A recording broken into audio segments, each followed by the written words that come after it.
Hi everyone, welcome back to my channel. So today I will be showing you how I use my planner to plan for grad school. So if you've been watching my videos so far, I usually plan in a Erin Condren vertical life planner. However, I use that to kind of plan after the fact.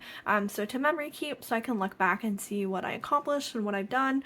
And I usually actually split it between, so I have the Erin Condren for academic, and then I have a print Pression for life.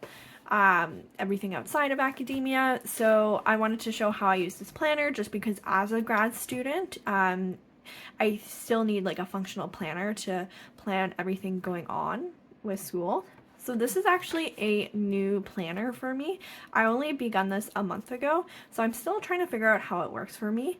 Previously, I would use usually some type of daily planner. So here's an example here, and it would allow me to like plan everything I had to do that day and put all in my meetings, any notes from meetings. It could get quite messy though, and sometimes I found it hard that like with grad school, a lot of times you have like these very small tasks that I need to write down in the moment, but I don't need to do right now. Like I need to write it down so it's not, I forget about it. And with the daily, sometimes it's hard because essentially I would plan out my week because there's some tasks I'm like, oh, I can do this, but I need to do it later. And then you wouldn't really look back every day. So I thought I would try this weekly because here I have the room to add in things daily and track them, as well as this weekly layout where I can plan the week before the week comes out of everything I need to do. And so I'm going to kind of walk through how I've used my planner as a grad student. So this is relevant, again, every grad program is different, and especially with my school and where I'm in my PhD is very different than when I was a year ago in my PhD versus where I was in my master's. So at the top, I usually just write what week we're on, just so I can keep track of everything going on. You'll see here I'm using a Sharpie S gel pen, as well as I have a dual tip dot pen from, I think it's from Amazon. I got this actually as a Christmas Secret Santa gift. If you didn't know, I actually PR for the Prairie Planner and we decided to do Secret Santa this year, and this was one of the gifts I received. And so I just start by writing the week at the top. Up here, I write, this might seem lame, but I write, do the hard things. So I don't like putting a top 3 because in grad school it's kind of hard to assess what's top. There are things that take priority but aren't necessarily the most important aspects. So for example, dealing with clients, I need to respond to clients pretty quickly, but my most important task is research, but it's easy for research to fall to the side. And so here I write do the hard things because kind of one of my intentions for this year is to do the hard things. I think kind of isolating that it's hard allows me to kind of validate that it's hard, but then it feels really nice when I'm able to check these off. So if there's anything I feel like in my chest makes me a bit anxious, makes me almost want to avoid it, that I'm a little hesitant to just do it then and there, I'll put it here and then I can remember it still needs to get done that week. Here I do my to-dos, but specifically I do to-dos that I don't want to keep track of when I plan in my Erin Condren, so they're not like significant enough, but they're things I need to remember to do. So, and I try to keep them based off like where they are in the week. So the things I need to do Monday are up here and the things I need to do on Friday are down here. Of course, it's not perfect, but I try to keep it best so that it doesn't feel overwhelming. So I know, for example, every week on Mondays, I need to email my seminar reminders for that week of what we're doing. After our seminar on Friday, I email the seminar the slides. I also need to fill in the TA notes.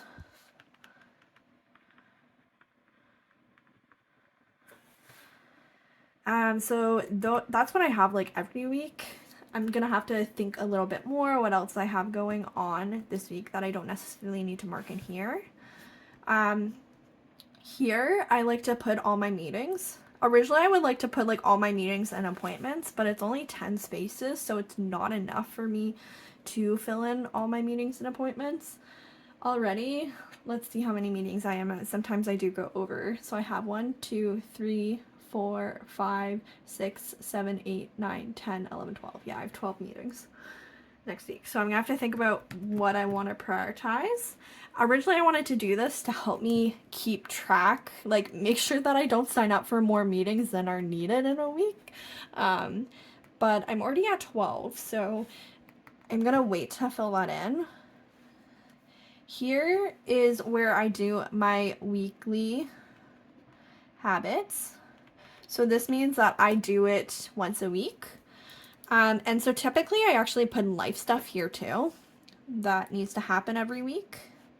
And it's to help keep me accountable to doing those things. I know it sounds bad, but like as a grad student, it can be really hard to like become all encompassed in school and completely forget that you have a life outside of school.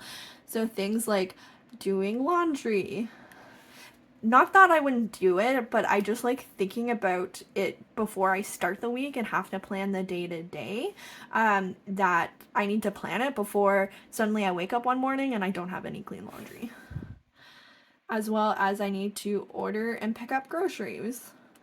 Because again, I don't want to wait until wake up one day and not have any groceries in the house.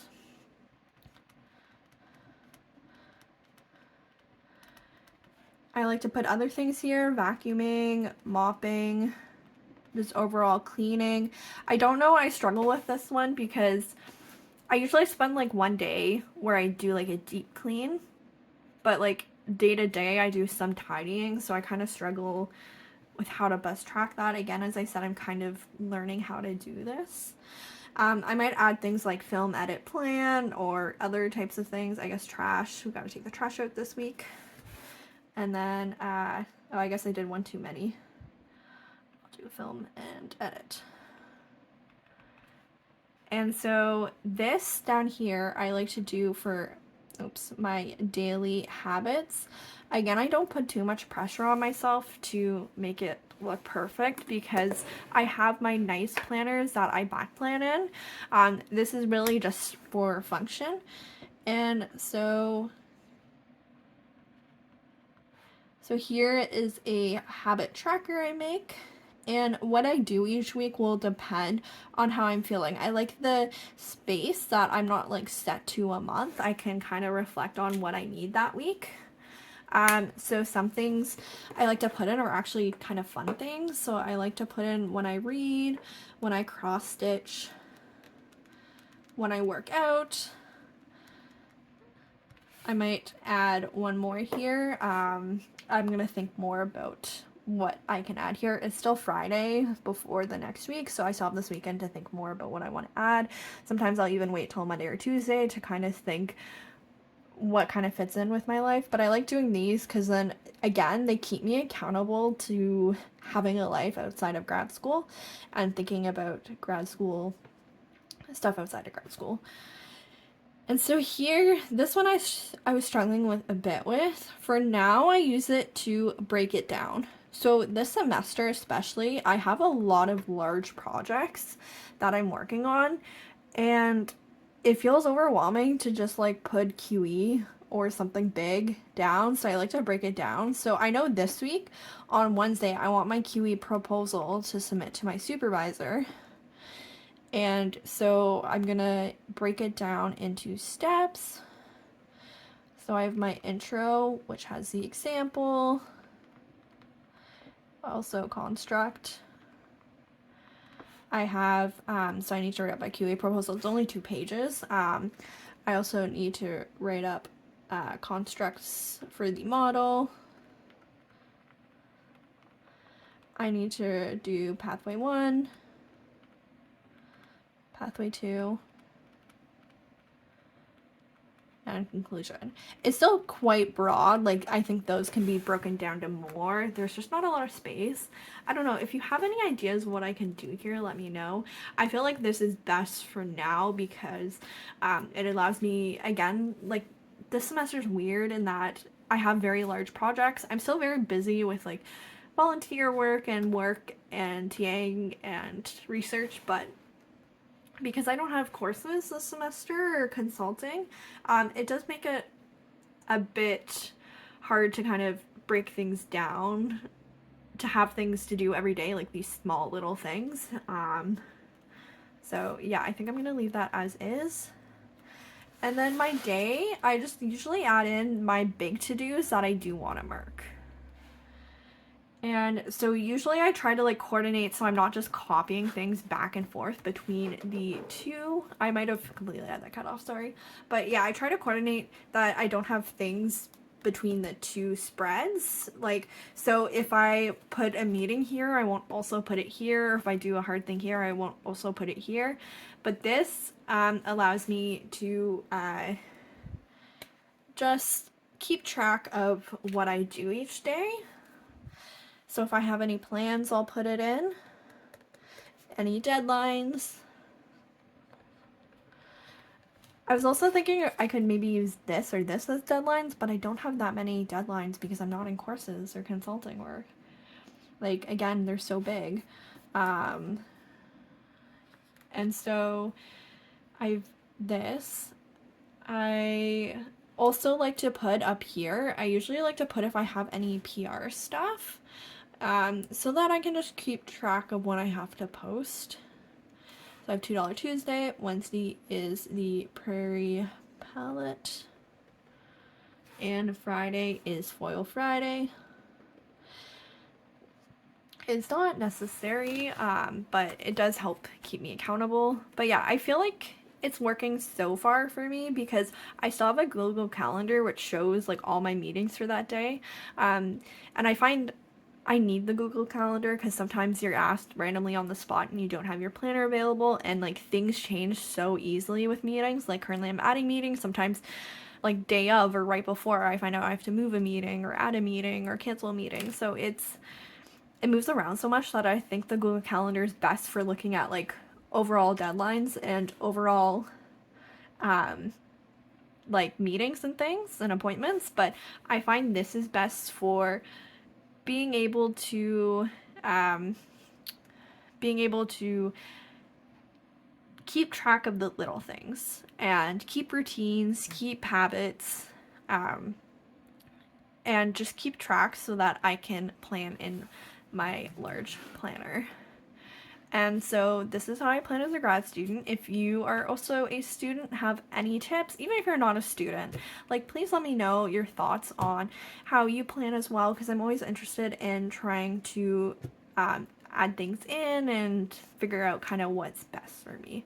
I will say the one thing I hate is there's no notes pages, because sometimes I do have like, I have a notebook for my QE and I have a notebook for work, but I don't necessarily have a notebook for things like volunteer work and for TAing, and sometimes it's not needed. Like most of the time it's not needed, so that's why I don't need a notebook for it. But just occasionally, like randomly, I'm like, oh, I need to write that down. And so this planner does offer one note page at the back of each month, but I find it's not enough. So that's the only thing I would probably change about this planner is I miss having those note pages to write random things down, because once I'm told something, if I don't write it down, I completely forget. And so yeah, this is kind of a walkthrough of how I plan my week as a grad student. I thought I would just hop back on quickly and show you what the planner looks like near the end of the week. So today is Saturday. I haven't fully finished it off, but I wanted to show what it looks like filled in. So the meetings, first of all, do the hard things. Really, it was just my QE form. I also have my QE proposal, but I decided since it was a big thing, it would be better here to break it down. Fortunately, I finished it and submitted it to my supervisor, and now I just have small revisions to do. Meetings, I decided to put like actual meetings here. I have some other things, like I think last time I was talking about how I had technically too many things on my calendar, but within meetings I like to include usually like working sessions, like writing groups and things, because If I treat it like a meeting, then I have that time blocked out for work. Like it's a good mindset I find because it's not like how am I going to fit in work otherwise? It's already fit into my week. But for this week, I just decided to leave meetings here. I left a blank space in case anything filled up and nothing did. Um, and then I filled in some additional, like, if I had additional type of things that maybe I wouldn't consider meetings. Um, I've not done my weekly habits yet just because I tend to do most of the cleaning. Oh, it's okay. My cat was playing with a box and it fell over. Um, I decided to, like, I haven't checked everything off just because weekends is usually when I do most of at home errand things. Daily habits have been really bad this week, mostly because it was doing my QE proposal and that took up most of my week. To-dos, these, as I said, were things that I don't typically would track in my planner. Like I don't want to really memory keep it, but it's more functional of things I have to do.